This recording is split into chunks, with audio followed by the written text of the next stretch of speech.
Yan yung bago kong ampon. Gustong gusto niya yung ginawa kong bagong laruan sa kanya, oh. Tuwang-tuwa ako sa kanya. Gustong gusto niya, oh. Nakakatawang tingnan yung mga pusa pag naglalaro.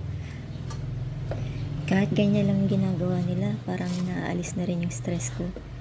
Nababawasan na yung stress ko pag nakikita ko yung mga pusang naglalarong ganyan. Kahit hindi na bumili ng mga laruan ng pusa, ayan, oh. Pwede nang gawin yung ganyan. Tuwang-tuwa naman sila. Ayan, Ginger. Ginger. Gustong gusto mo yung laruan mo, no?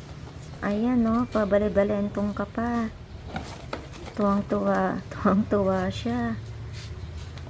Sige, gagawa pa ako ng ibang laruan. Ayan. Isa yan sa mga ampon ko. 3 pusa na yan. Inampon ko.